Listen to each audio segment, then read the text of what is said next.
नमस्कार। दिशा चैनल के सभी दर्शकों का बहुत बहुत स्वागत करते हैं। कार्यक्रम है आपका अपना डिस्कवरी ऑफ स्पिरिचुअल इंडिया।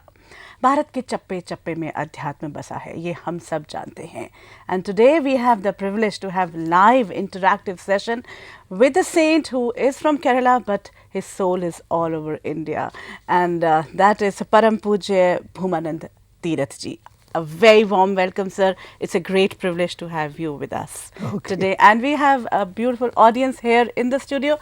और आप सब जो घर बैठे हैं, जो हमारे साथ संपर्क में हैं, आपके लिए भी दरवाजे खुले हैं, क्योंकि आज की जो बातचीत है वो लाइव है, इंटरैक्टिव है।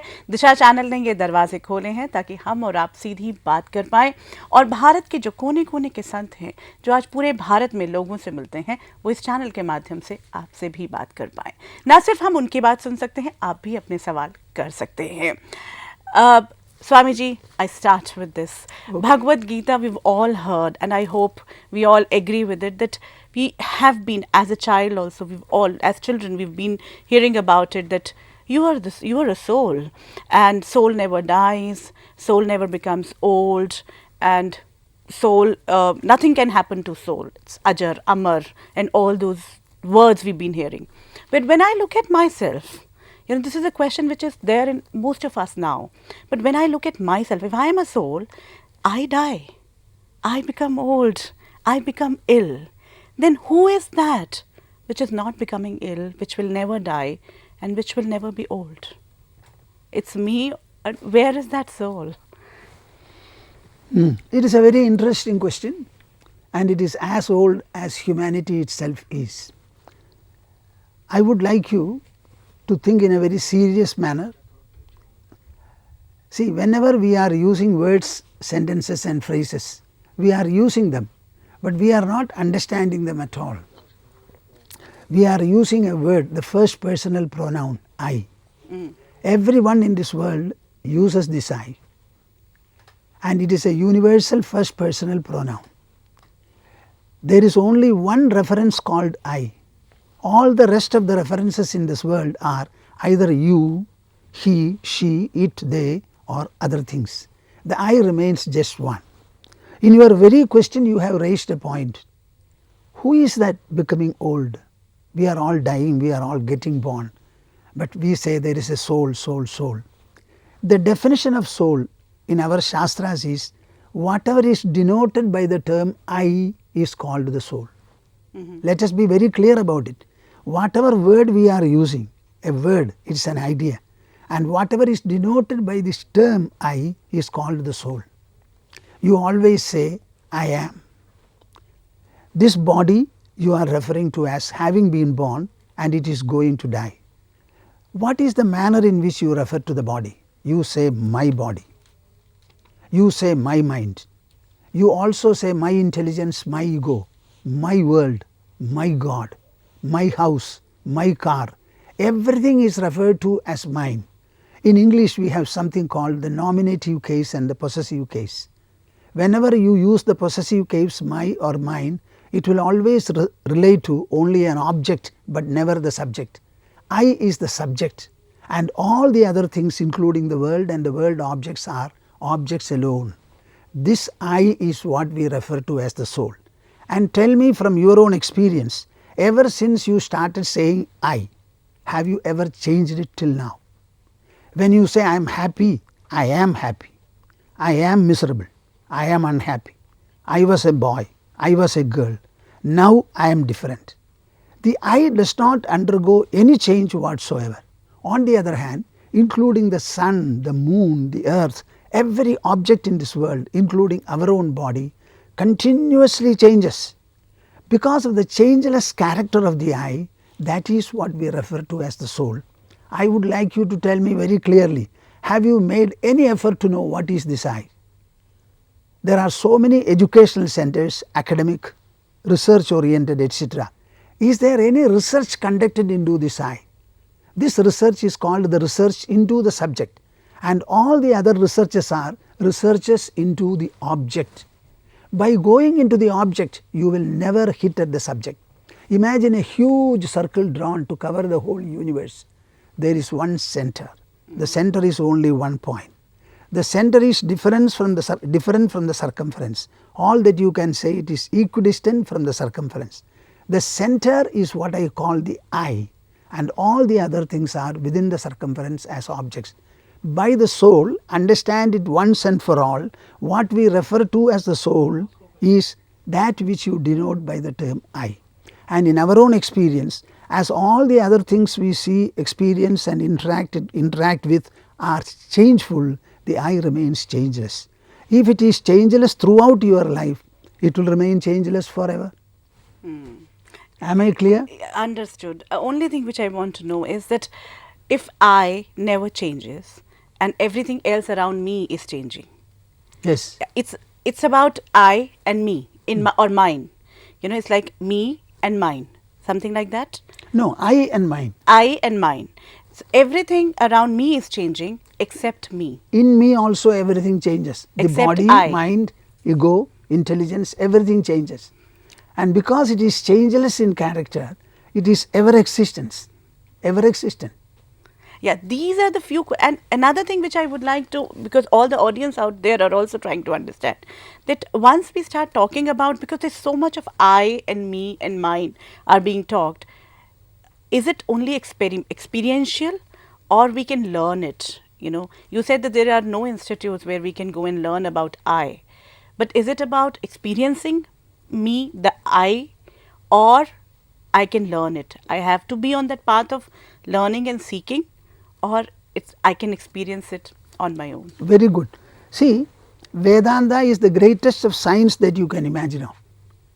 When Vedanta is rendered as an intellectual, mento-intellectual science, then alone it becomes understandable. People can hear and read about it. Just like objective sciences are there, this subjective science also is there. For both sciences, there are two important factors, canons. One is observation with the senses, and then inference by the intelligence. These are the two canons on which all objective sciences and researches are resting. The same scientific explanation is there so far as this I, the subject experience or science, is concerned. So we communicate it and articulate it in the form of an understandable rational knowledge. After understanding the subject, you have to proceed in the manner of experiencing it by a process of meditational absorption. Okay. I will explain it to you provided you are prepared to hear me. Every day you become the I. When you go to sleep. See, I am wakeful, I wake up, and when I wake up I activate my senses. When the senses are activated, the world is perceived by me. There is no world except when I look at it. The world is made by my senses. What the world is, my senses will have to report it to me. And every sensory organ is supreme in its own horizon. Whatever the eye sees and determines, no other organ can contradict. So with the eye, I perceive colors, shapes, forms and objects. With the ear, I hear sounds. With the nose, smell. With the tongue, taste, and with the skin, touch. The entire world is reduced into 5 by our senses, and we only have the sensory perceptions or observations before us to understand what the world is. So the world comes into expression so far as I am concerned, you are concerned, everyone here is concerned, only when the person wakes up. This wakefulness or waking up does not belong to the world. I wake up, I activate my senses, then I see the world. In the same manner I wake up, I also obliterate all the wakefulness and go into sleep. And when you sleep, you are not conscious of your body. You are not conscious of your mind, intelligence, ego, much less the world. And when you wake up, you say, I slept. In that sleeping process, the subject I alone is present. All the objects have disappeared. In which manner? Exactly in the manner in which when I wake up, the world comes into expression. When I go into sleep, my world also goes into sleep. Sleep so I create my world. Yes, certainly. Everything proceeds from the I. There is no object at all except when there is a subject to refer to it and objectivize it. So then why do I create pain? If I am creating my world, I am creating everything in my life, even through my senses or through my intellect or through my other aspects of I. Why I am creating a bad world for myself? There is nothing like bad at all. What is pain after all? It is a contrast to pleasure. The entire world consists of pairs of opposites. It is something like good and bad, God and world, body and soul, day and night, profit and loss, white color as opposed to black color. These two colors differentiated from violet, etc. Suppose the entire world consists of only one color, will you be able to perceive it, interact with it, with differences? The entire knowledge and experience are based upon comparison and contrast. To compare, you must have at least more than one, two things should be there. So the pain is a contrast to pleasure. Do you know, if there is no pain at all felt by our system, it is a very dangerous situation. Years back in Calcutta, one Mr. R.K. Vajpayee came to me and said, Swamiji, I have a problem. What is your problem? I am suffering from a disease called Paget's disease. It is a bone disintegration process, very rare in India and the world, but it creates excruciating pain. I was admitted to the hospital, he said, that they were giving me morphine because there was no treatment. After some time, I came to know that I was being given only morphine. I have a building, it is his dialogue. I went to Delhi, I went to London, I have a building there. There also I was hospitalized. They again started giving me morphine. So I said, I came here thinking that I will have some other treatment, but you are giving the same thing, so I don't want the treatment. I am going to forget my pain, he said. You know, by virtue of his mental exertion, he completely made the entire nervous system, pain-carrying nervous system, dull and dormant. So any disease could thrive in his body, he would never feel pain at all. Periodically he used to go to London and said that I used to get operated to set right the deformed bones. The doctors say you are suffering from an abnormal condition because there is no pain at all. So anything can thrive in your body. And you will not even... You will not know at all. So pain is one of the most important notice givers. Why are you saying that pain is wrong? You attend to a disease depending upon the severity of the pain it creates. Otherwise, what is the trouble with cancer, internal cancer? The cancerous infection is set and it goes something like 3, 4 or 5 years. No pain is caused. By the time it causes pain, it is already old and it becomes incurable. External cancer is not like that. That is why people are told repeatedly to undergo the test, find out what is the PSA level, etc. All these are that. So pain and pleasure go together, like white color and the rest of the colors go together. Men and women. Can you imagine a human society or beings consisting of only masculine or feminine?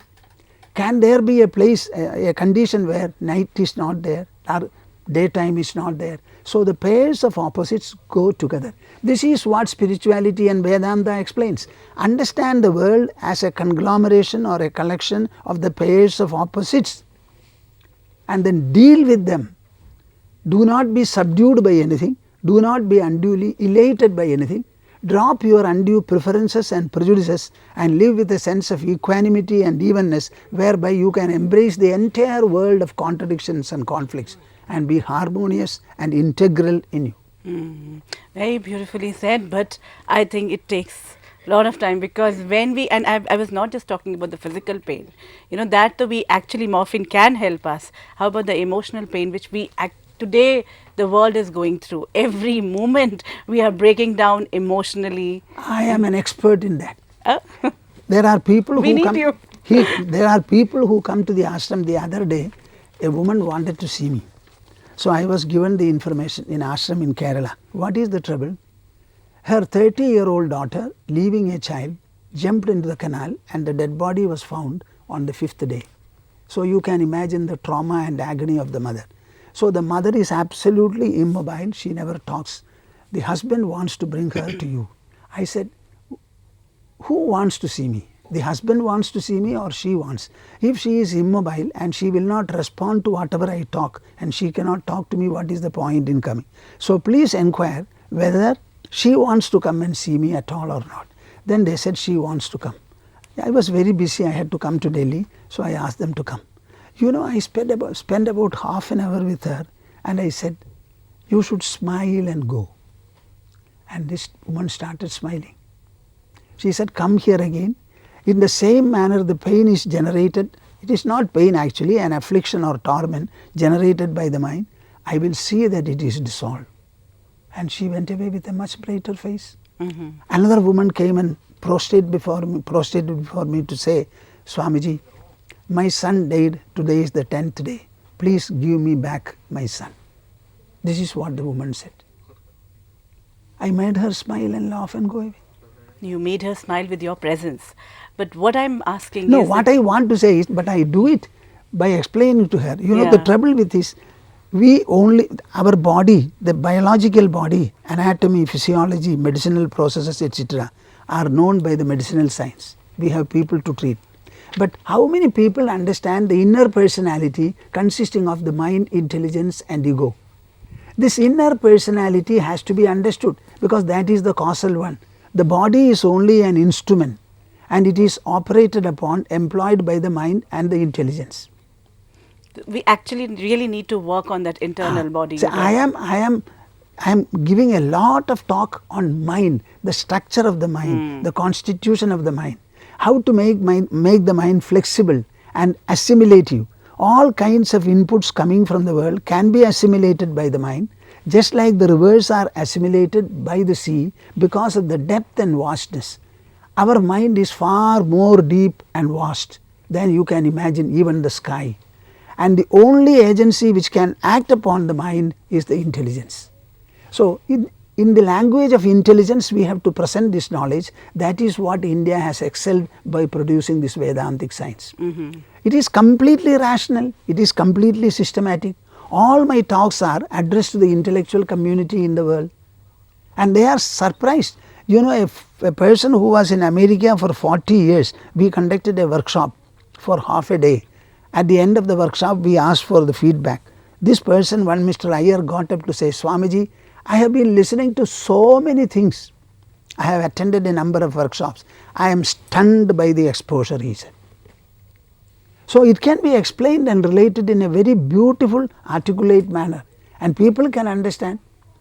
We conducted a workshop for the corporate officials in Jamshedpur last time. 80 applicants were there.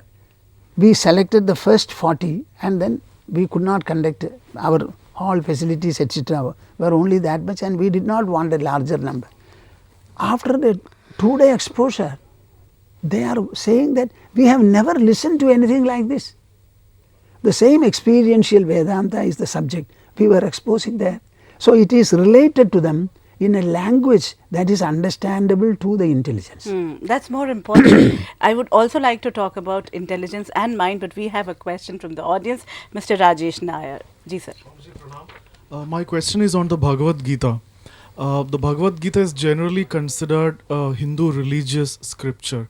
Does the Gita have a universal message? If so, what is it? Could you please explain? Yes, Bhagavad Gita is universal and universal alone. Do you know a lady, her name is Gabbard or something like that. She undertook the swearing in America touching Bhagavad Gita, and she has given a talk for about 20 minutes or so. It is available in the internet. So Bhagavad Gita is not a religious gospel or belonging only to India. It is a very beautiful dialogue between a distressed mind, Arjuna's mind, and an enlightened Krishna. It is a dialogue between the two, and that too which transpired in the battlefield of Kurukshetra. In the battlefield of Kurukshetra, before the commencement of the war, particularly discharge of arrows. And only after this dialogue, Arjuna's confusion was cleared, agony was relieved, stability was restored, and he became clear in his perception and said, not one, a dozen Mahabharata wars I shall fight. Now, mind you, normally you understand religious and spiritual dialogues take place between a seeker and a master, maybe in the salubrious, solitary environments of the forest and the hermitage. But this Bhagavad Gita dialogue took place in the battlefield of Kurukshetra. Arjuna had come there after 13 years of preparation, especially austerity preparation.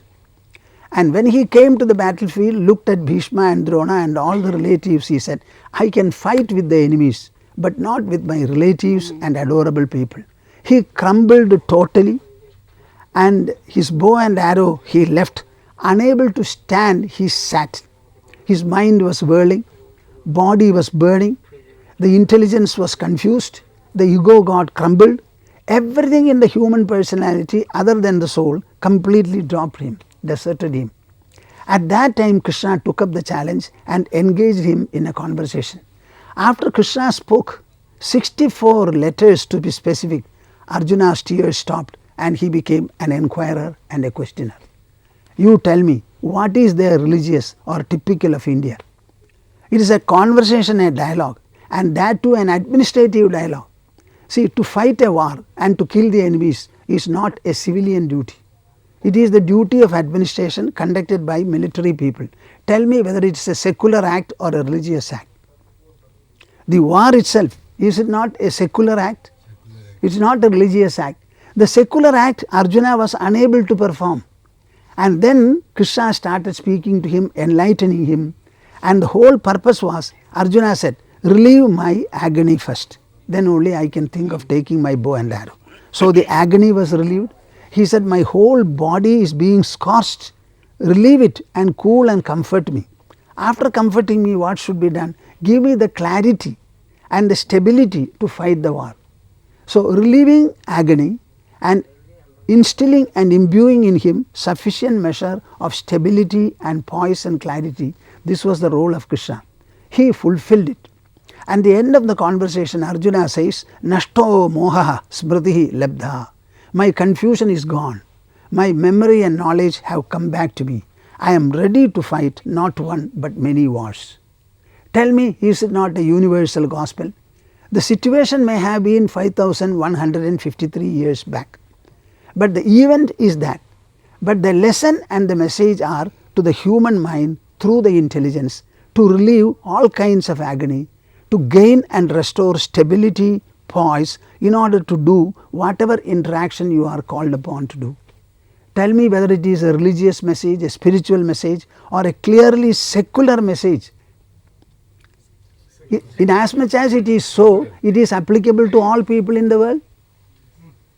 No, it deals with the problems of the mind and it employs the intelligence as a tool to resolve the problem. So the enlightenment is absorbed by the intelligence, passed on to the mind, and the mind becomes peaceful, stable and poised, and we become equipped to fight or to do anything whatsoever. If you can fight, that is the zenith of the most taxing, exacting type of activity is fight. If you can fight, then you can do everything else. It is all under that. Am I clear? So because we are actually today also having a battle with the minds, we have another question from Mr. Rajiv Girish. Swami Ji, why do you refer to the Bhagavad Gita as an administrative gospel? I have already answered partly, I will explain it further. Normally you hear spiritual conversations or philosophical discussions are between an enlightened teacher and a student. Normally in our background, in the Indian background, somebody says goodbye to the world. He goes to a saint who is living in the forest environments, prostrates before him, and they have ample time to discuss anything that they want. That kind of a peaceful forest environment discussion. In the case of Bhagavad Gita, it is not at all so. Arjuna was not a seeker, he was a fighter and he came there to fight. Krishna was a charioteer, both of them were Kshatriyas, that means fighters. So it is a conversation between one administrator Arjuna and another administrative head Krishna, and for the purpose of fulfilling the task and the goal of administration. Who will fight the war? The government will fight the war. None of us has got the ability or the resources to fight. We have got police to look after crimes and other things inside. But when it is a question of fighting the enemies, it is a task to be taken up by the military. So it is a task of an administration. You know about our defense budget this time? If my information and memory are correct, out of nearly 4.7 or so lakhs of crores of rupees, nearly 2.5 or 2.5 lakhs of crores have been devoted to defense. What does it mean? This military and fighting and administration, it is very important. So one administrator talking to another administrator in order to take up, go ahead confidently, courageously and fulfilling the task of administration, is it not an administrative gospel? Normally a saint instructs a student, this is the way, and she says, meditate now, close your eyes, get absorbed, forget everything, go into the soul. Is that the message of Bhagavad Gita? Bhagavad Gita says that we have come here to fight, there is no question of returning. Arjuna said, I will take up sannyasa and go begging for my livelihood. He said, no, it cannot be done, I will not allow you. Take back your weapon, fight confidently. So this is the message. So it is an administrative gospel, tooth and nail, from A to Z. That is why repeatedly the exhortation is there in Bhagavad Gita. What is the exhortation? Tasmad yudhyasva bharata. Therefore Arjuna fight. Therefore Arjuna fight. Therefore Arjuna fight. This phrase is repeated many times there. And the conclusion also is, Arjuna got up to say, my confusion is gone, I am very resolved now, I can take up my weapon, my bow and arrow, and I shall fight. Then the fight started. So is it not an administrative gospel? You tell me right now. Swamiji, in fact, if we look at it, is it the battle on the battlefield only? What he is talking about, even the Arjuna and the Sri Krishna's conversation, the battlefield which we look there, isn't it symbolic? Because today we are fighting all the battles. No, I will not say Bhagavad Gita conversation is symbolic, but you can explain it in an esoteric manner also, that's all. For example, every kind of a problem and a tussle, when you look at it experientially, the problem is of the mind. I see a dead body in my friend. One of my relatives, I wish nothing, it doesn't happen to all of you, any one of you. Immediately, I feel that the person is gone. Therefore, I start crying and weeping.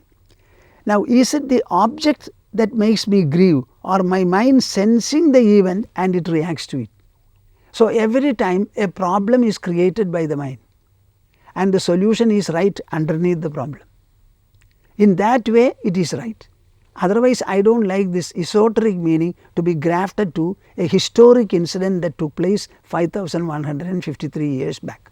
But we get the information, we get the solution, and the same kind of mapping can be done for today's, the battles we are doing today. Yes. Please listen to me. Whatever I say is irrefutable. You cannot refute it. If you can, you try now. You think of the most ancient man.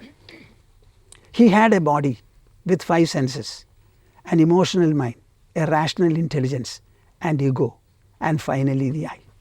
The most modern man, has he anything different? So the human personality remains the same. What about the world? The ancient world consisted of Panchabhutas, namely earth, water, air, fire, different forms of energy, and space. The present world also is exactly like that. So where is the change? As a personality, the human has not changed. As the constitution of the world goes, that also has not changed. And life is an interaction between these two, the human individual and the rest of the world. So whatever was true then is true even now. It will be true for all times to come. Where is the change? You tell me. The modern man has one more eye? Has he a 6th sensory organ? Has he lost anything or gained anything? The world can never add to your personality, nor can the world take away anything from your personality. We are born full and we are going to drop our body full. That's great. And we have another question from Mr. Sanjay Chakrabarti. Yet another question from the Bhagavad Gita. Sri Krishna gives the famous statement, Yada yada hi dharmasya glanir bhavati bharata. Thereby, he promises to subdue evil and protect the virtue whenever needed. How do we apply it to the current, where democratic methods and power of people alone count? I should compliment you for raising this question. This is a question that I want all people in India should raise, but nobody raises it. Let me tell you very clearly, all our epics and all our mythologies are written in the monarchical age. Am I clear? When the country was ruled by kings and the sole focus was the king, he was the last man and also the first man. Now when it comes to democracy, which is a recent development, maybe a few centuries old, the monarchical system cannot work here. Things have to be wrought through the democratic processes. So all our scriptures are silent with regard to democracy, though our kings were really democratic and they were implementing only the wishes of the people. The machinery of implementing the democratic process was monarchy, that's all. See, Ayodhya, Dasharatha became old and he wanted to have a nominee for him, a Yuvaraja. You know what he said? What he did? He called an assembly of all the people, including tribal kings and tribal representatives. All of them were called. And he said, I want to lay down my office. Do you have anybody to suggest? So they said, Sri Rama. Then he said, he was taken aback. He did not say it is Rama, his option. Then why is it that suddenly you are saying Rama? Is it that my rule is not satisfactory? He said, no, no, no. You said you are old. So far as Rama is concerned, we know him, how he was behaving. Whenever he used to go on a horseback to the forest for hunting, etc., there used to be people meeting him on the way. He used to get down, prostrate before them, inquire about the welfare, etc. So we are satisfied that Rama is the best incumbent. I cited this only to tell you, was it not democratic? Yes. But to implement it, the king was there, that's all. Even a single opinion expressed by a stray individual was honored at that time.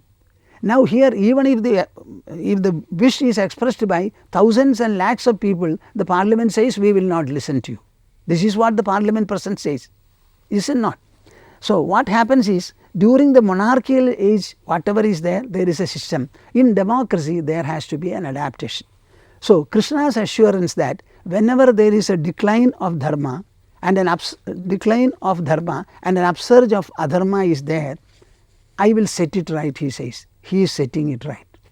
Now, I will apply it particularly to the present context. I don't know how all of you will react to my statement, because I have got the maximum of cultural patriotism in me. The cultural patriotism is different from political or geographical patriotism. Our patriotism is ageless. Our political parties are maybe 1.5 centuries maximum old, and they will change political parties even at the dead of night, if that will choose a coalition government. That is their method and practice. But so far as we are concerned, our cultural patriotism stands. It is not cooked up. We were happy. We are happy that we were born in India. We would like to live here and shed our bodies here. Everything pertaining to India is so dear and holy for us. Now, with such a background, I am saying, so in the democratic system, the wish and the will of the people will count. Now, our people will have to recognize that there is a decline of adharma. Now it is being spoken that value decline is very rampant and it has become very strong here. Now so much so that people have started feeling intolerant about it. When people become intolerant and there is a widespread opinion, sufficient opinion is there, then only the process can change. Now after 67 years since independence and 30 years ever since 1984, for the first time in the recent election, our people have clearly demonstrated a wish and will. You know, one of the parties fought on the trump card, vote for good governance and development. Good governance and development. These were the two points on which the election was fought. We have 83 crores of the people as voters, out of which 55 crores of people have exercised their franchise. So our recent election was the largest election, the longest election and the highest turnout of voters. In such an election, for the first time after 67 years, they have elected a government which can become stable. And the vote was given for what? Only for good governance and development. What does it mean? That was the time when throughout we were listening to reading about stories of corruption, etc. Now, what I understand, I don't know whether I have my memory, if there is something wrong, you can set it right. About 17 crores of people have voted for NDA.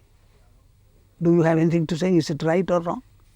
17 crores of people out of 55. Now, on the one hand, I am happy, but I am not happy. Instead of 17 crores, more than 50% of the people should start feeling for a good governance. Even now democratically perhaps India is not mature enough. What we say, the decline of dharma and the upsurge of adharma, we say the people are reacting in this manner. They are not prepared to recognize in a super majority way that India should go righteous, should go become ethical. That ethical governance is still not opted for by the majority. But at least they have done this much, to elect a government with a clear majority, so that whatever they want to do, they can do. So this is the democratic process, it has to be done. So I am telling you 2 points. One is, this recent election is a clear understanding as to how to the decline of dharma people are reacting. It is not one king, but many people have to react. See, there is another interesting thing. There are 87 constituencies in India with Muslim majority, and 87 constituencies, 45 seats have been won by the NDA. So this is a very peaceful, very good election, very nice election. If India has done this much, what will they not in the years to come? You tell me. So this is something very, very important you have to know. I think in the whole history of India, this is a very serious turning point, very serious turning point.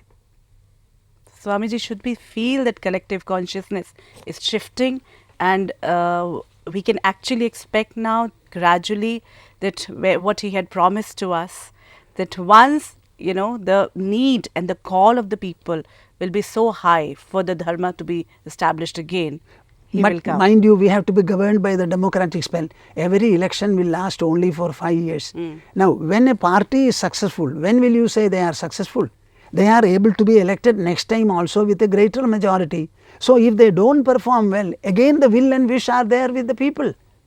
But So, at least collectively we have started talking about the change. Yes. So can we call him finally? Is the time coming now for the Punarutthan of Dharma? There you have selected a wrong Swami for it. I will never say God will come. God is already present. So, he is in you, in me. We have to express that godliness properly with our discretion. So we'll be able to experience him? Why not? Even now, even now the people are not feeling value decline is rampant. It is rampant, but they are still not feeling it. See, every citizen should start saying that there is a decline of value. We have to set it right. We have to set it right. We have to set it right.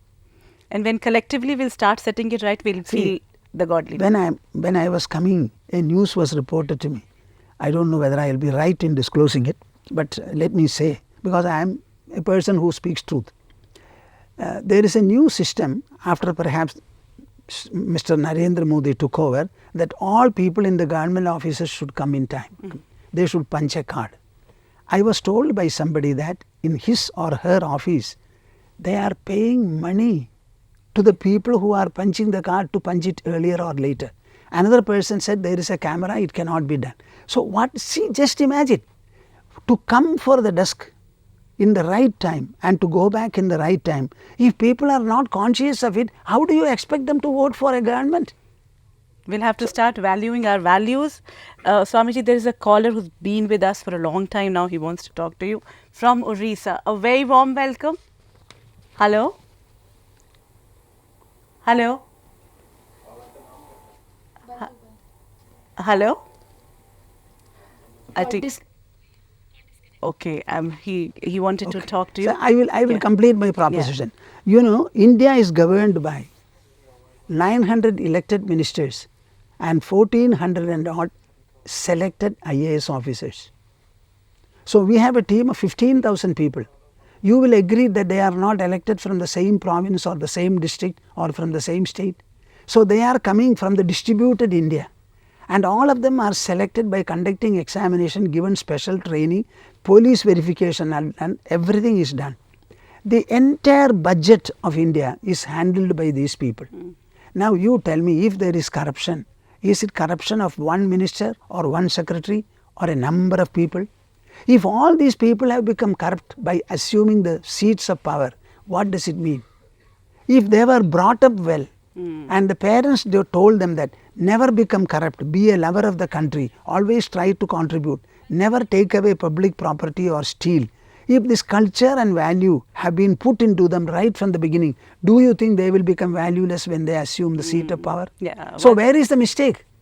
in our parenting. I take serious objection to people saying that X is corrupt, this minister is corrupt, that officer is corrupt.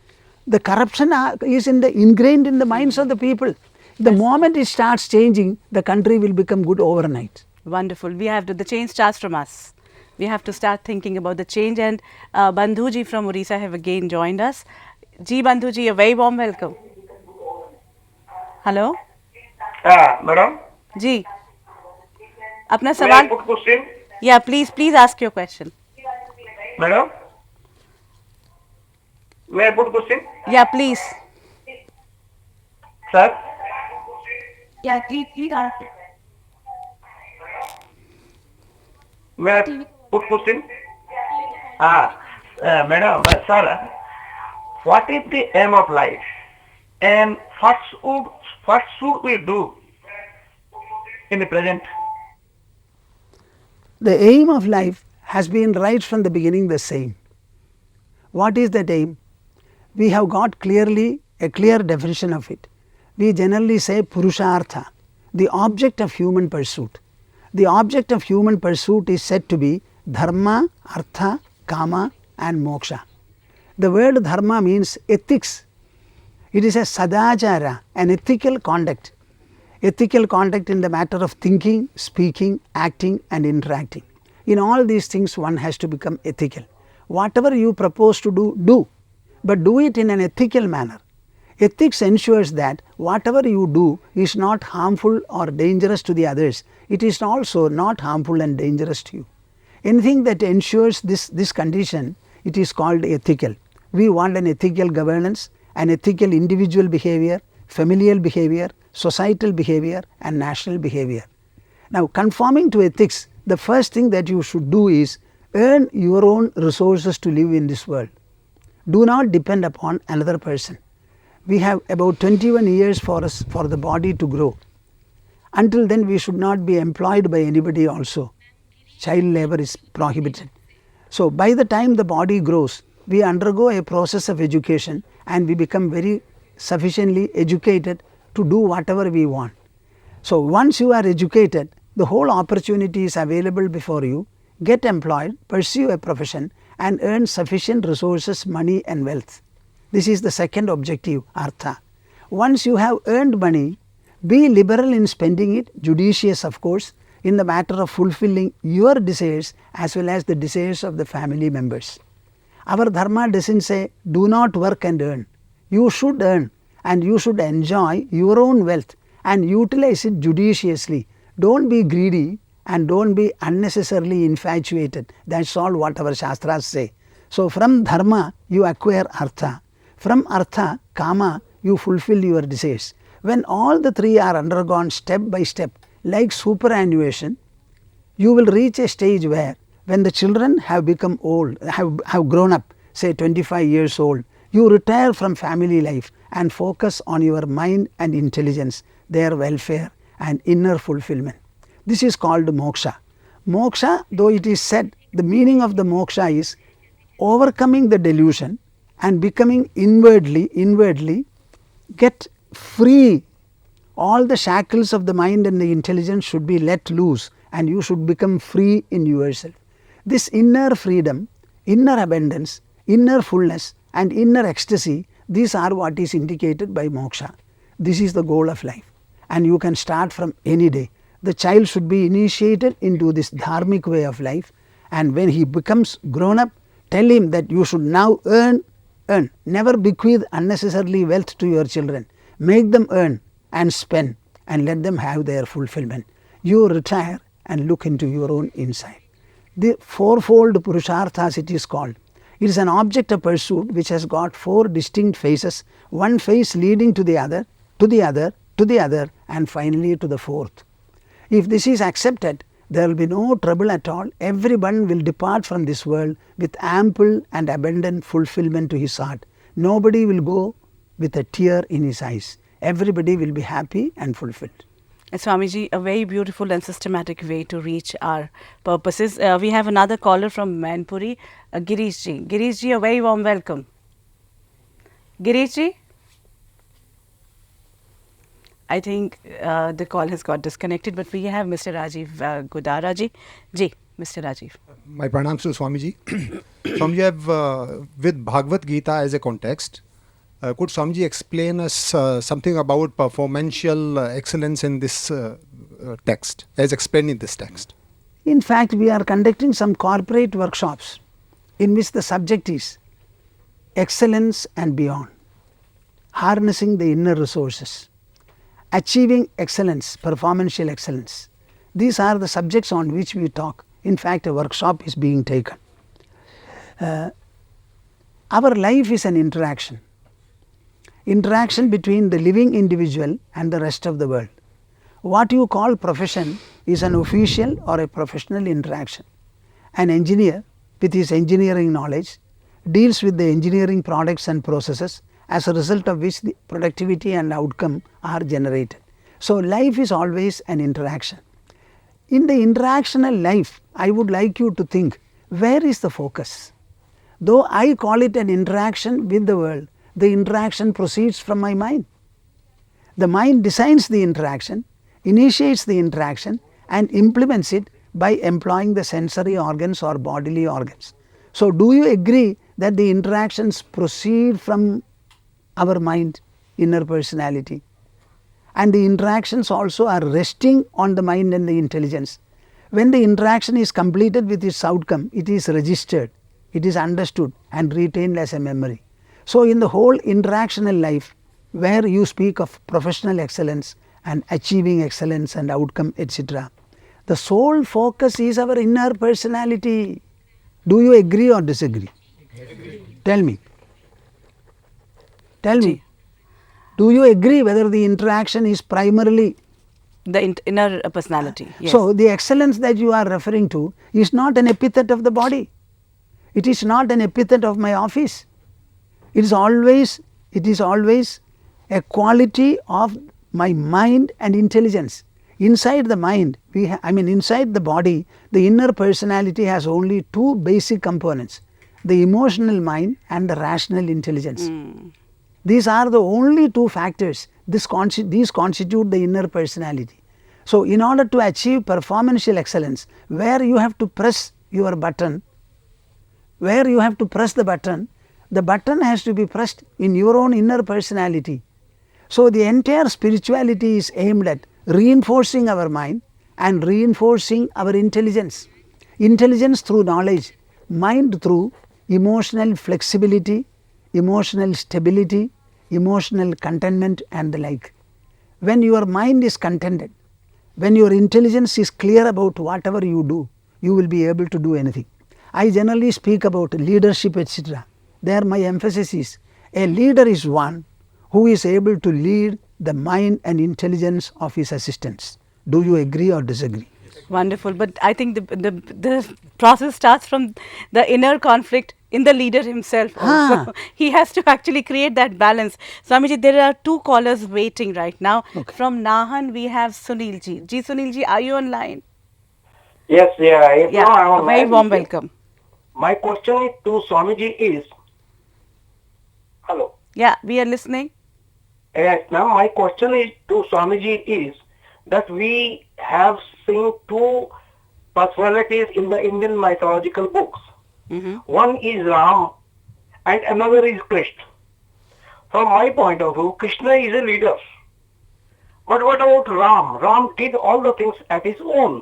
So how you see Ram and Krishna in the light of Gita? It's a very good question.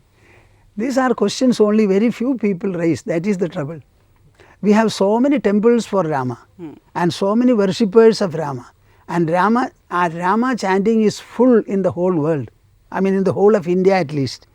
But nobody tries to understand Rama and what Valmiki Maharshi has written about him. You know, Valmiki Maharshi has discussed only the prince and king Rama in his biography. Let us understand, the discussion is about the prince Rama and the king Rama. And as a prince, whatever he did, he has described. As a king also, whatever he did, he has described. And all that is written about Rama is very human, and it has to be emulated by all humans. There is a proverb in us, whatever Rama did you do, and whatever Krishna said you follow. These are the two proverbs we have in our country. So Rama is a clear model of a human, and whatever Rama did you can also do. In the case of Krishna, there are two differences. One difference is Krishna as a personality. Rama was born in Treta Yuga. The world order, the social order in the country was not as it was in Dwapara Yuga towards the end. So the value decline had taken place sufficiently over a long period of time, and when Krishna was born towards the end of Dwapara Yuga, the society was absolutely corrupt. You can imagine the Hastinapura dynasty belonging to the lunar group, the lunar Vamsha, it is called the Chandra Vamsha. The Hastinapura dynasty declined completely, as a result of which Duryodhana decided to make a wax palace, host Pandava, his cousin brothers there, and set fire to it. Even today I have not heard a terrorist attack of this nature. Can you imagine the wickedness, the wicked design of Duryodhana to such an extent? So the decline of value was to such an extent. This Duryodhana was able to muster 11 Akshauhinis of Sena from the whole of Jambudvipa for the Mahabharata war. Pandavas also went for canvassing, and they could mobilize only 7. 11 versus 7. This was the proportion at that time. Now how to win the Mahabharata war? So the Mahabharata war became very crucial, particularly because the Duryodhana's camp was defended by the unconquerable Bhishma and Drona. In spite of it, it had to be vanquished. So Krishna had to take up a leadership role, more than leadership, a Yoga Chakravarti rule, who understood the secrets of Dharma and provided clues and directions at every point of time to them. A person like Krishna can do it. All people cannot expect to become Krishna. But you can become like Krishna in this sense. As he was a liberated man, he says, all people following my gospel can also be equally attaining my state. That part is okay. But you cannot think of leading a Mahabharata warlike situation like Krishna. That part you avoid. So the difference between Rama and Krishna is Rama was a human king. Krishna was a great leader to handle and resolve a very complex and perplexing situation, particularly a Mahabharata war. The purpose of Krishna, what was the purpose of Krishna's life? According to our mythological text, they say, earth was suffering under the undue burden of wicked people. So somebody had to be born to unload the earth. And if my calculation is correct, during Krishna's lifetime, he destroyed 15 crores of warriors. Wonderful. That's the, I think, understanding we never had. We have another caller, Swamiji, who's been with us for a long time. We have from Orissa, Chandraji. G. Chandraji, a very warm welcome. Please ask your question. Very good evening, Swamiji. Namaste. आशीर्वाद आशीर्वाद। स्वामी जी, एक मैं सवाल पूछता था, जो ज्ञान के लिए या मोक्ष के लिए एक जो प्रतिबंधक बोलते हैं, जो वेदांत में जो मल, विक्षेप और आवरण, क्या वो तीनों जरूरी है? क्या मतलब वो ज्ञान आने के लिए क्या वो तीनों बिना आप डायरेक्ट जंप कर सकते हैं डायरेक्ट ज्ञान आने के लिए?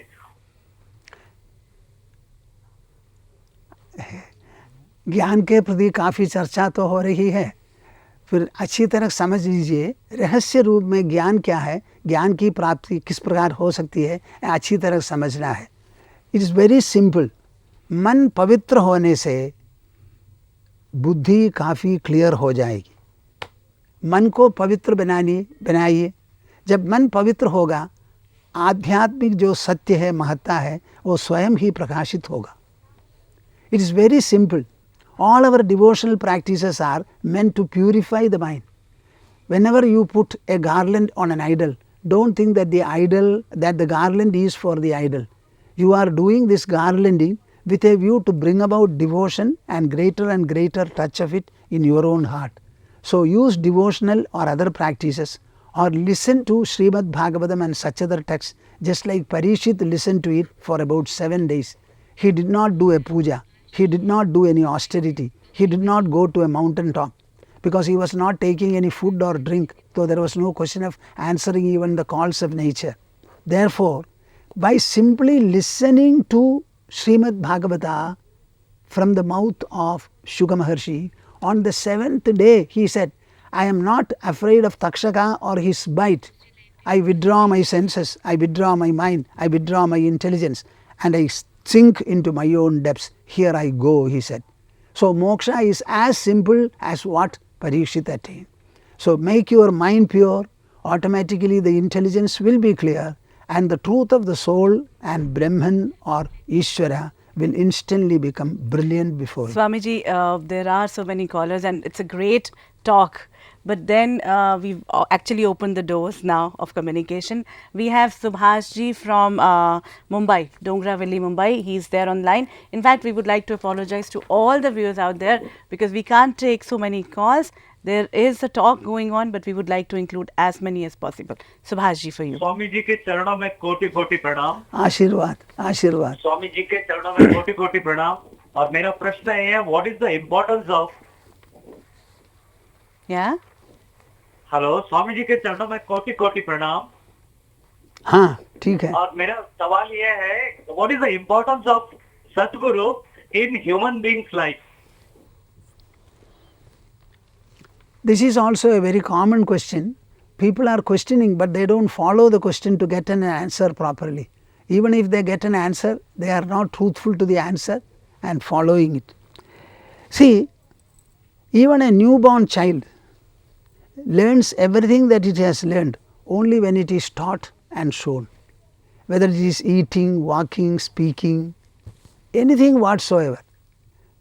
We are learning an alphabet which has already been made by our predecessors. So everywhere a teacher is necessary, always, for everything.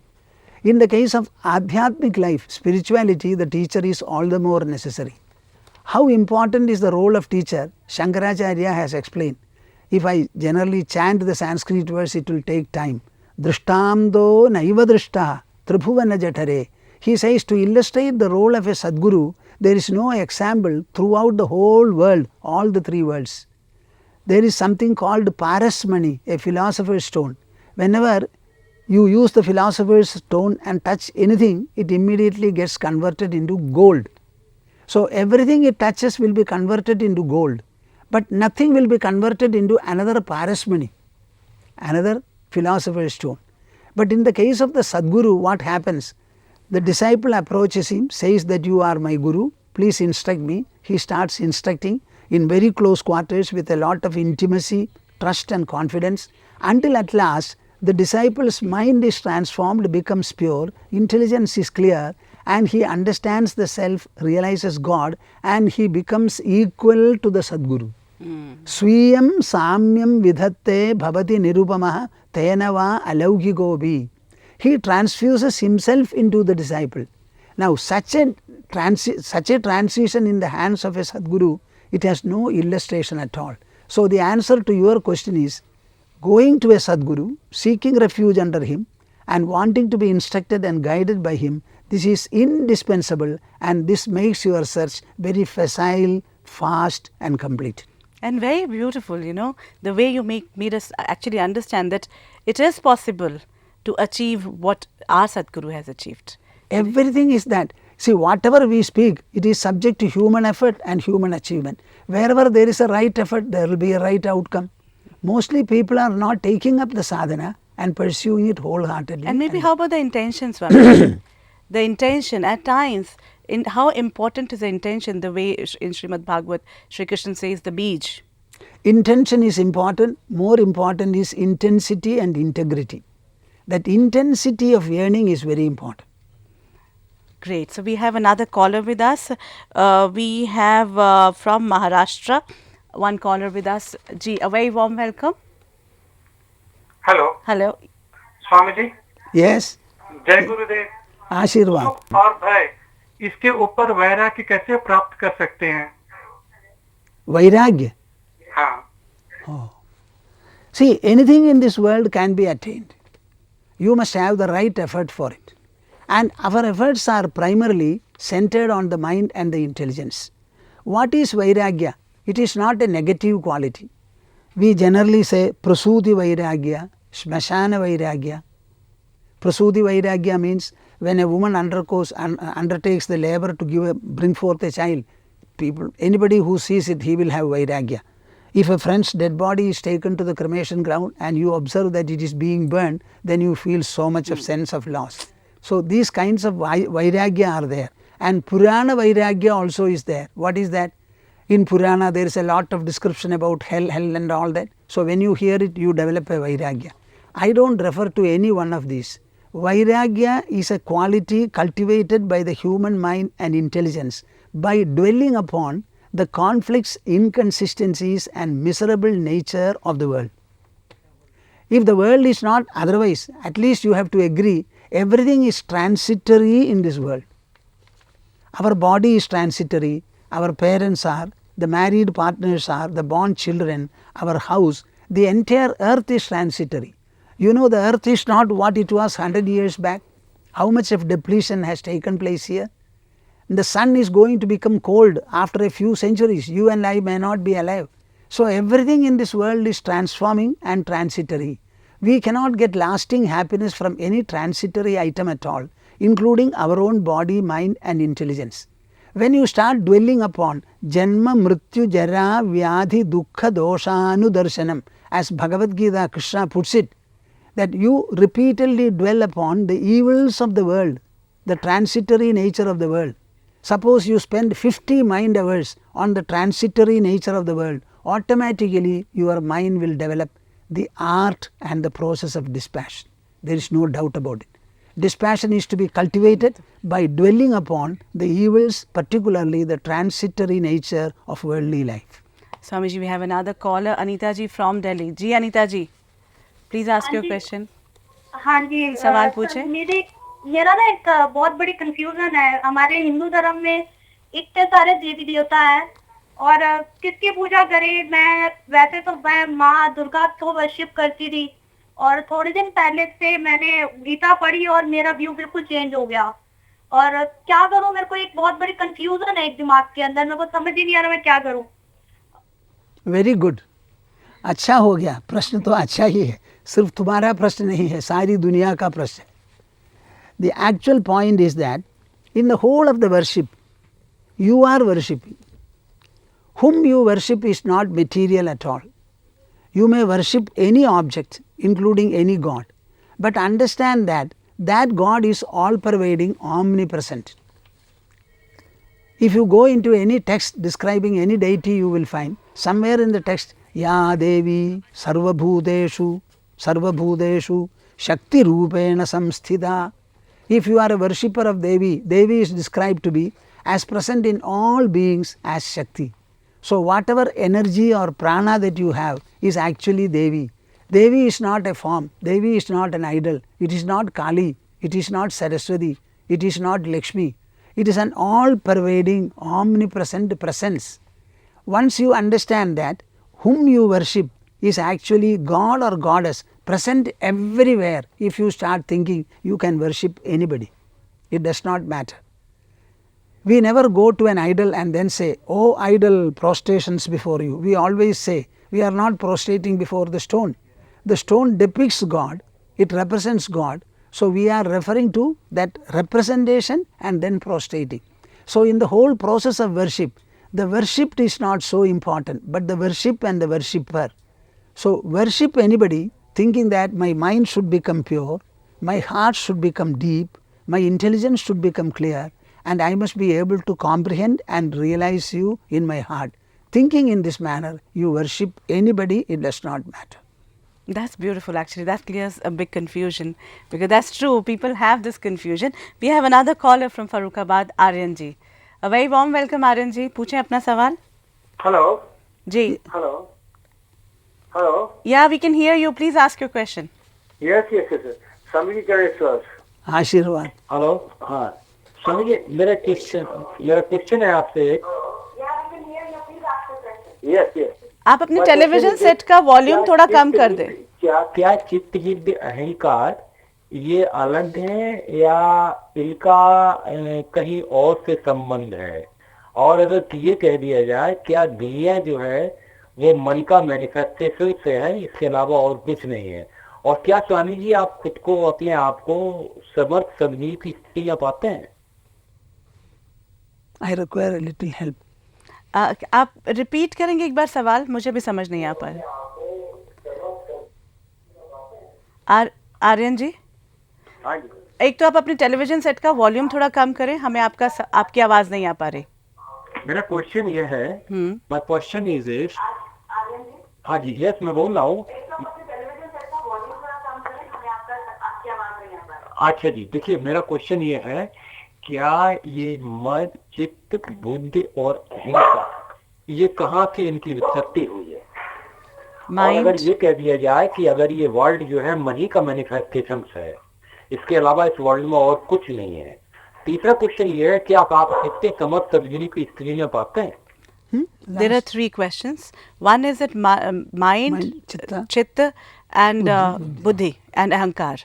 And do you think, second question is, do you think that mind is, the world is only the manifestation of mind? About the first 4, what is his question?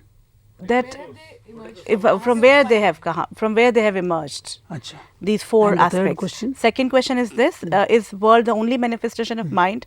And third is that, do you feel that you've achieved the platform of being a Sadguru? The position of being a Sadguru? Do you feel? Okay, very good, very good. I compliment you for your questions. See, the source of everything, external or internal, gross और subtle, स्थूल हो या सूक्ष्म हो, बाहरी चीज हो या आंतरिक अभिव्यक्ति हो, सभी की उत्पत्ति एक ही है, एंड दैट इज द परमात्मा और द सुप्रीम कॉन्शियसनेस। हमारे परमात्मा से ही चित्त की उत्पत्ति हुई है और बुद्धि की, मन की, अहंकार की। ऑल दीज आर द अभिव्यक्ति ऑफ द सेम स्रोतस और source. Now what the world is, you may not immediately understand what I say, but you have to understand it, that you have a body. Who tells you, you tell me? Does the body tell you the mind is there, or the mind says I have a body? The body is inert, jada. It consists of only matter and energy. It has no power of sensation, it has no power of feeling. It is completely inert. Similarly, the entire world is inert. Earth is inert, water is inert, air is inert, fire is inert, insentient, and space also. So the world as well as your body, everything is inert. So the inert things cannot do anything by themselves. If at all you feel, sense, see and perceive, all these are actions or acts and processes belonging to the sentient mind, intelligence and the like. So the entire world is mind's own perception and experience as the body itself is. So 2 questions I have answered. Third question is whether I have attained the position of a Sadguru. I never become a Guru except when somebody makes me a Guru. So whether I am a Sadguru or a Guru, it is for the Shishyas to say. So far as I am concerned, I am never a Guru by myself.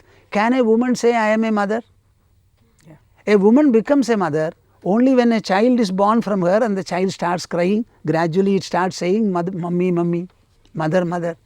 So don't think that the Guru is born by himself. It is not so.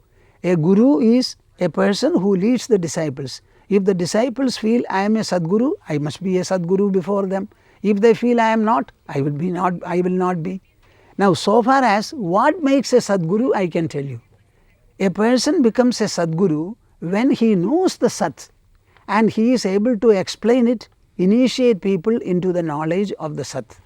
Somehow or other, in my pre-sannyasa life, I was in Calcutta. I got initiated, had DISHA from my Gurudev, and I was spending about 2.5 years every day along with my official life, you should understand. Morning and evening, 2.5 hours, I used to sit in meditation and get absorbed. On Sundays, I will spend 4 hours. In 1.5 hours, I reached a sufficient degree of advancement, if I can call it so. I started reading the Shastras. The Mundaka Upanishad was the first Upanishad I read. I had a spell of chicken pox. That was the time I read Bhagavad Gita sufficiently well. I could somehow read the Sanskrit text and understand and appreciate it. I like only two things in life. One is one Sanskrit, another English. These are the two languages which I liked during my study time. So, I took up sannyasa only after knowing that my goal in life is fulfilled and I cannot but be a sannyasin and place myself at the disposal of the people. Then I started wandering, and when I started wandering, people made me talk.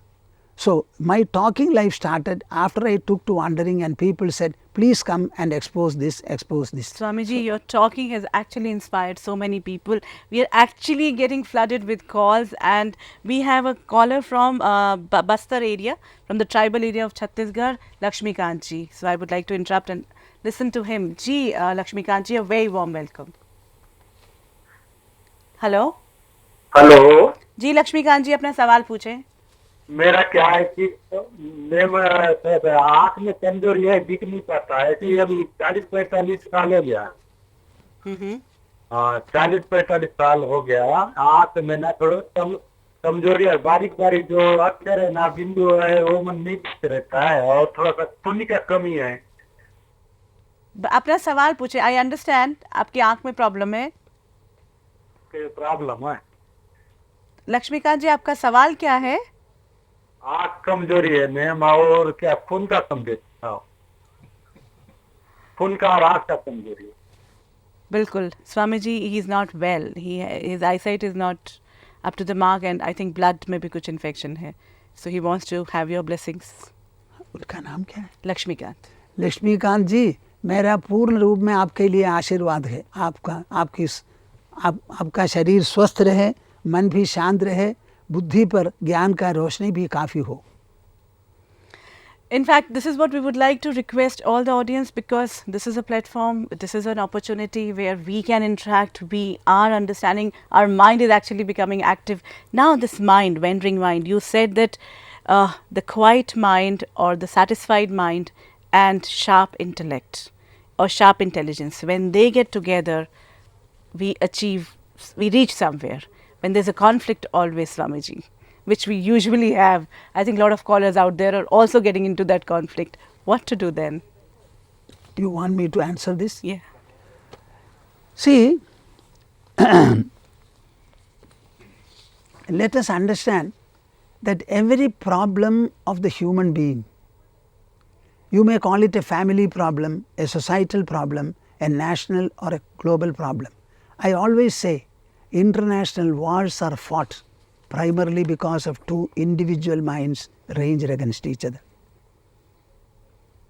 I read with a lot of torment when the great Bengal famine took place, 2 or 3 shiploads of wheat were meant to be imported, sent to Calcutta for the benefit of the people. But one person, Winston Churchill, said, nothing should be moved. The people should undergo what they are meant to. What do you understand from this? Our mind is the source of everything. There is nothing like a collective mind. Mind is individualistic, and the mind alone thinks. When one's thoughts are shared with the others, they may express amity with it, and there may be a collective thinking. But individually alone the mind thinks. And all these conflicts are because of lack of understanding and delusion. Delusion is called moha or ignorance. This delusion is there in every walk of life. Our delusion is responsible for our sufferings. I will tell you about Sri Rama.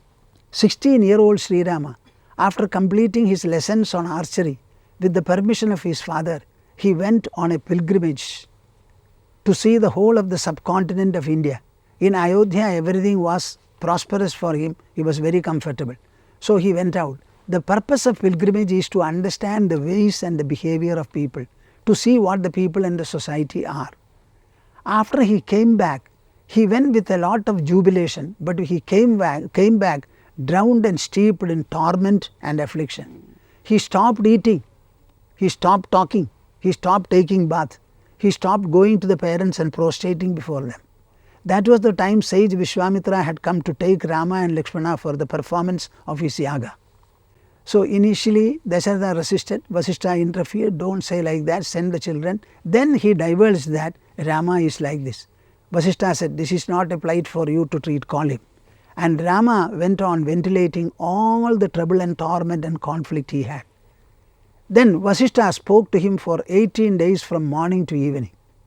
While the talk was in progress, Rama was so appeased and so absorbed that his eyes closed and he became insensitive to what Vasishtha was speaking. Not only Rama, some others also in the assembly. And everything was made clear to him. Why do I say this? Any delusion or conflict of the mind can be clarified and by a process of tuition and enlightenment. Let the problem be anything, but the source of the conflict is the mind, and the mind's conflicts can be treated only by a mental and an intelligential method. The only agency that can act upon the mind is the intelligence. So awaken the intelligence, provide sufficient enlightenment and clarity to it, let the illumined intelligence act upon the mind, then you will find the grieving mind stops grief and starts becoming smiling.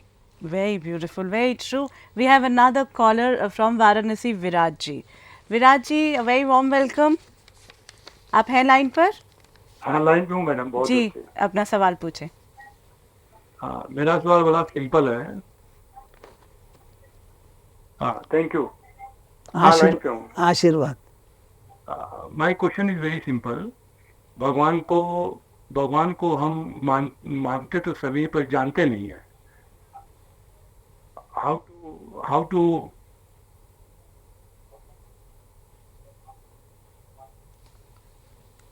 Viraj ji, hello. हाँ hello. Viraj ji, आप एक तो पहले अपने television set का volume थोड़ा कम करें। हाँ हाँ। आप अपना सवाल पूछें। हाँ, believing we all believe. We all believe in God, but we don't know who He is. Therefore, what is the question? Then how to know Him, maybe? That भगवान को मानने और जानने में क्या फर्क है? मानते तो सभी हैं, जानते बहुत कम है। How to recognize?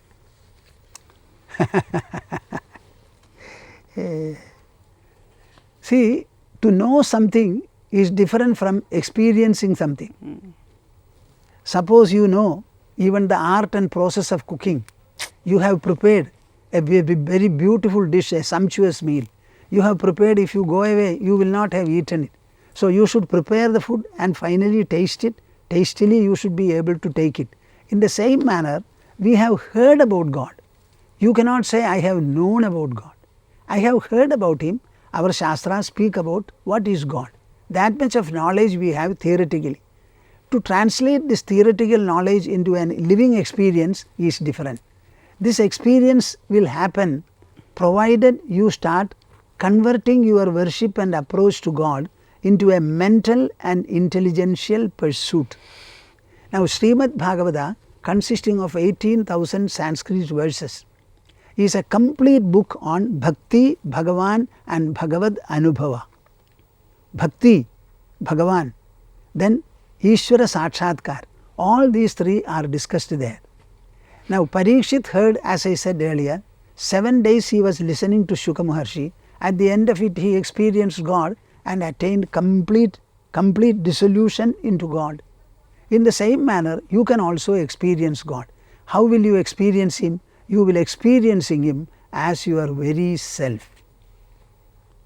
God is not an external entity. He is your very presence. That is why Srimad Bhagavata says that there are 3 kinds of devotees. One devotee who worships the idol or picture. The second devotee develops 4 Prema, Maitri, Kripopeksha. I am not explaining them now. These 4 attitudes he preserves. And the best devotee is one who is able to tie, mark my words, भगवान के पैर को अच्छी तरह बांधना चाहिए प्रेम नामक जो रस्सी के द्वारा. You should tie the feet of the Lord using the cord of love. Love is what your heart generates. So you generate enough of prem towards God, make it a rassi, make it a rope or a cord, and tie the feet of the Lord safely in your heart. As a result of which, God is not able to escape from your heart. Such a devotee is the best and the superb devotee, says Srimad Bhagavatam. Tell me now whether God can be experienced or not. Are you prepared to love Him? Will you make your love a cord or a strand and will you firmly tie the feet of the Lord in your heart? If you can do these three, next moment you become a God realized person. Very beautiful. And I think love is something which we all have. We don't even have to take from anyone else. So that's a beautiful way of experiencing it. We have another caller from Punjab, Kanupriya. Kanupriya ji, आपका स्वागत. नमस्कार गुरु जी. मैं ये पूछना चाहती थी आशीर्वाद. कि हम ग्रीफ जो दुख होता है उसको किस तरह से हैंडल कर सकते हैं. जैसे किसी की घर में कोई डेथ हो गई हो तो उसको किस तरह से हम हैंडल कर सकते हैं. ग्रीफ तो एक प्रकार का अनुभव है. जो कोई अनुभव हो रहा है उसके पीछे तो कुछ जरूर होगा, हेतु या कारण होगा.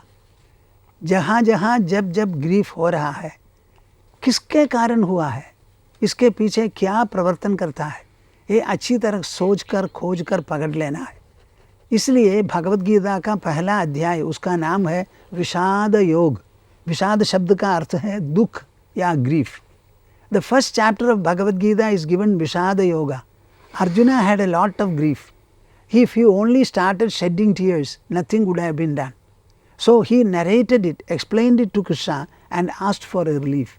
So Krishna started inquiring into the very grief. You will see the 11th verse of the second chapter of Bhagavad Gita runs this. Ashocyan anvashochastvam. You are grieving over Bhishma and Drona, who should not be grieved at all, he said. So he put Arjuna's grief itself into an inquiry. So whenever you have grief, make an inquiry as to why I am having it. Somebody has died in my neighbor's house. Why am I becoming sorry? Is the death something not anywhere in the world? People can die later in life when they grow old. Some people can also die prematurely while they are young. All these are part of life. This world is not ours. We are supposed to live here, that's all. So understand the ways and characteristics of the world and make an ample provision in your mind to be at home with everything that comes and everything that goes. There is only one formula. Ayatam ayatam apekshaniyam gatam gatam sarvam upekshaniyam. Whatever comes you receive, it has already come. So it is better to receive. Whatever goes, it has already gone. Leave it from your mind. To make grief, pacify grief, it is not at all difficult, but we have to be earnest and handle it, go into the cause of it and try to remove it. Be enlightened. By enlightenment, every problem including grief can be resolved. The crying Arjuna stopped crying, and in 2.5 hours he became so bold and confident. He took his bow, Gandiva arrow and started fighting. Right. The same thing you can also do. Swamiji, we have another caller from Delhi, Venu. Ji Venu ji. Hello ji, अपना सवाल पूछे. जी, मुझे ये प्रश्न पूछना था कि detachment जब आपको हो जाता है तो मतलब लाइक डिटैच जब कोई पर्सन किसी से हो जाता है तो क्या ये अच्छी पॉजिटिव बात है या कोई नेगेटिव बात है. और दूसरी बात मुझे ये जाननी थी कि स्वामी जी मैं एक वर्शिपर हूँ और मैं काली माता को वर्शिप बहुत ज़्यादा मानती हूँ. People used to tell me कि a girl shouldn't worship काली माँ and ये सब बातें बोलते हैं. और क्या मैं सही करती हूँ या गलत, मतलब लाइक गलत तो मैं कर नहीं रही हूँ. आई नो कि स्पिरिचुअलिटी कभी भी गलत नहीं होती. एंड दूसरी बात ये भी जाननी थी कि माय पेरेंट्स टेल मी कि it's time to do marriage and now मेरा फुल फोकस जो है, मेरा कंसंट्रेशन सिर्फ स्पिरिचुअलिटी की तरफ गया है. तो at that time should I do marriage? My full concentration is toward the spirituality. Swamiji, please ask me or please tell me the answer of these questions. Thank you, ma'am. Thank you, Swamiji. I will answer you, Ashirwad. I will answer the two questions and ask you for a clarification about the first. Whenever somebody says something and you feel a kind of a difficulty, please put it into a reasonable or a rational understanding. You agree that I am a worshipper of Kali Mata. Is there anybody in this world who will say mother should not be worshipped? What should we do in front of a mother?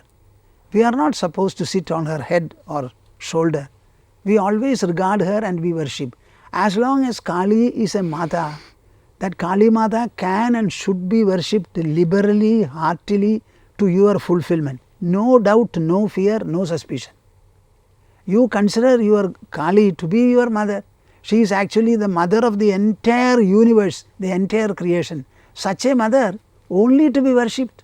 So please go on worshipping her with great confidence, clarity and assurance. 1. So far as your focus in spirituality is concerned, I don't know your age, I understand that you are not married. To pursue spirituality or to pursue God is the privilege of everyone, and all people should do it. Unfortunately, many are not able to do it. If some youngster is able to take to spirituality at a young age, my personal feeling is that the parents and the family members, all of them should encourage it. I was born the last person in my family of 7 children. I was the 7th. When I took to spirituality and took to sannyasa, I was the first person to take to it. From my family, 5 people have taken up sannyasa. My parents also dropped their body as sannyasins. So, I was encouraged by the mother, by the father, by everybody. So, all people should encourage when there is an youngster whose mind is devoted to devotion or spirituality. But you have to deserve that recognition. You should be very earnest. If you are earnest and wholesome, don't fight with anybody, don't resist anything. Your earnestness and your devotion will clear the path for you. Stones will melt, mountain will move, and ocean will dry, provided you are earnest, earnest and earnest. And what was the first question? The first question, I am detached. So is it good to be detached or it's not right? Detachment is generally misunderstood. I don't know what you mean by detachment. Detachment does not mean that you should be disgusted with the world or you should be indifferent. Whatever you are as a girl, you should have proper natural responses, natural interaction. Together with all these things, without dislodging anything, creating conflicts for anybody, you should pursue your inner path of spirituality also. In the name of detachment, never cause trouble to anybody. Everybody should like, you should be a model person. See how beautifully she worships God, how nicely she talks, whatever job is given to her, how beautifully she does it. So you must always evoke response and admiration from the others. If you are like that, nobody will stop you. And parents will not say, you pursue the path of spirituality, go away and push you from your back.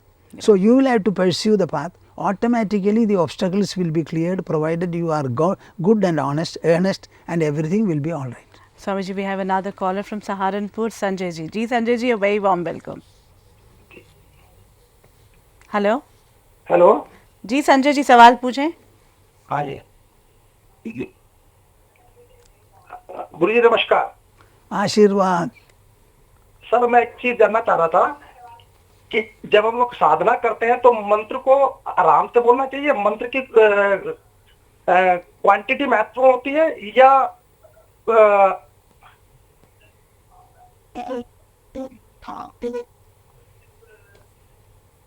Speed से बोलना चाहिए मंत्र? Quality of word. Yes, I shall answer. सुनिए, मंत्र को खोलकर जपना मत. मंत्र का अर्थ ही मनन करने के लिए है. जो मंत्र है उसका मनन करना चाहिए.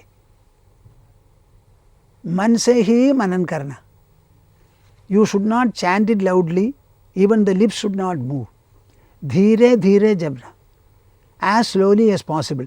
You can start chanting a mantra, closing your mouth and closing your eyes.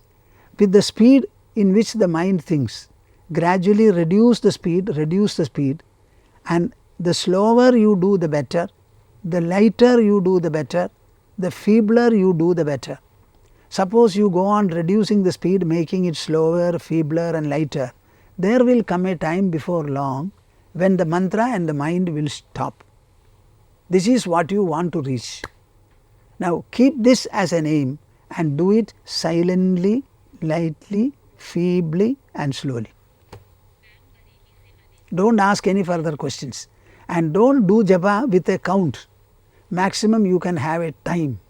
Suppose you start counting, part of the attention goes for counting. That also should be avoided.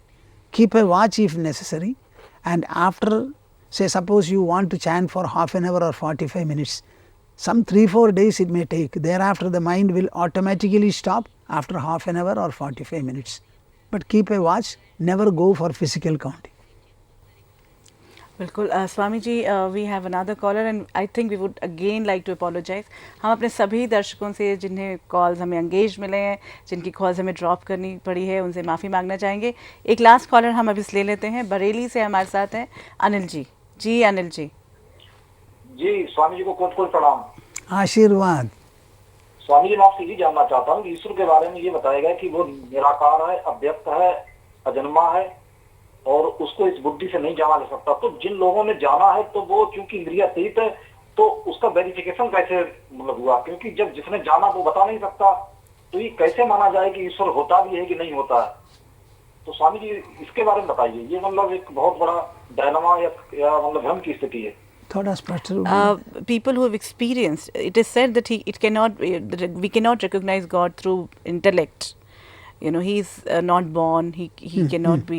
So people who have experienced, they say that they claim that they have experienced him.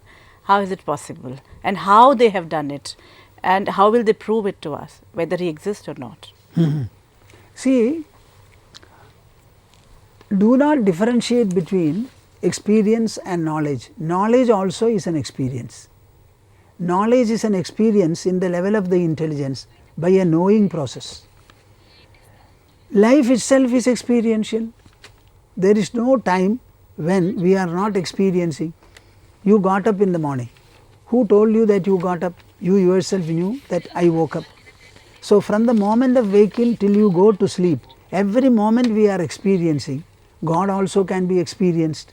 But what is this God experience? How he can be experienced is an important question. But though God is a matter of experience, understand that this experience can be related and explained in a very rational, cogent, consistent manner. Otherwise, how can we have so much of Vedas and Shastras? All of them have been written in language using alphabet and words.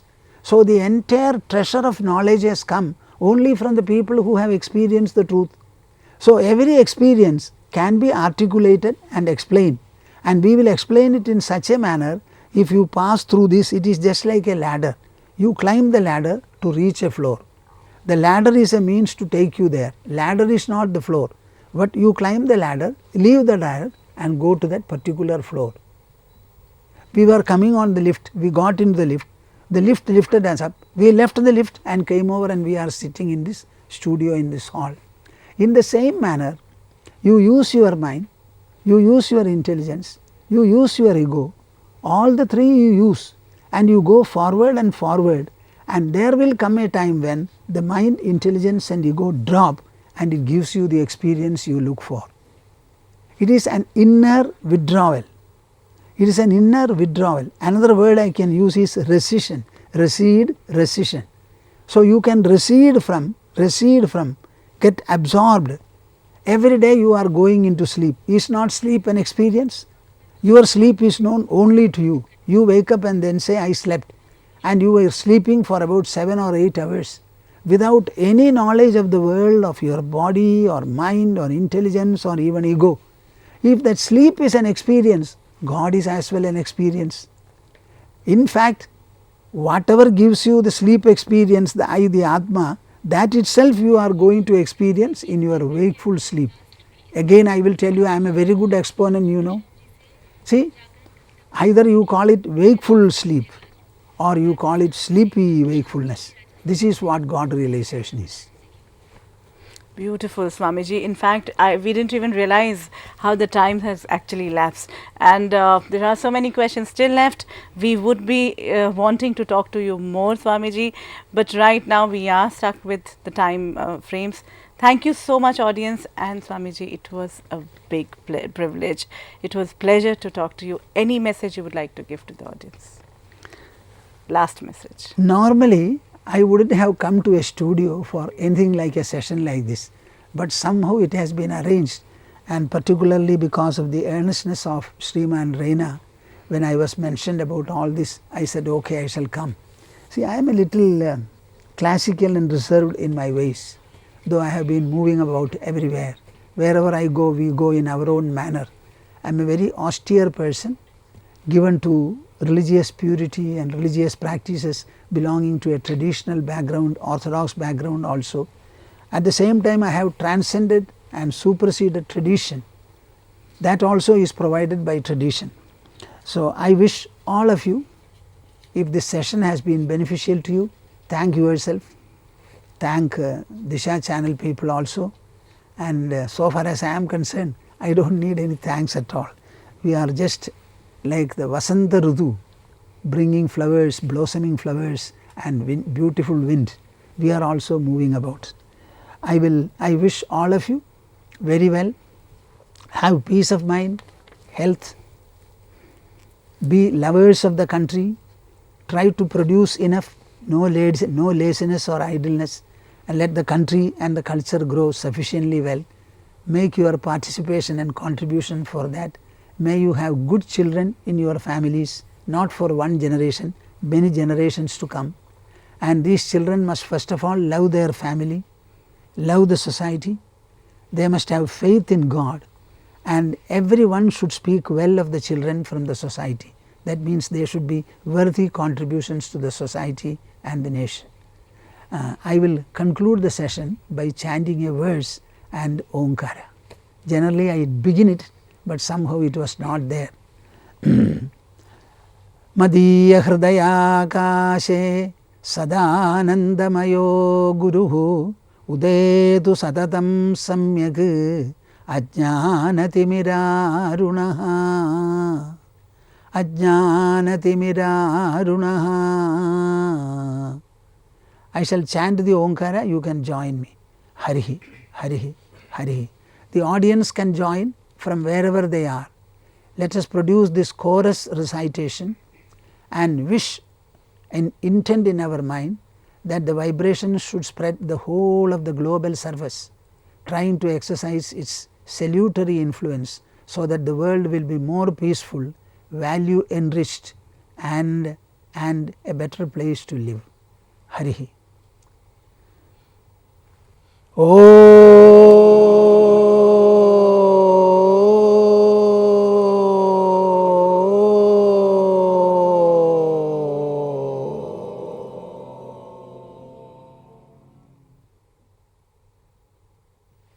Harihi Om Tats.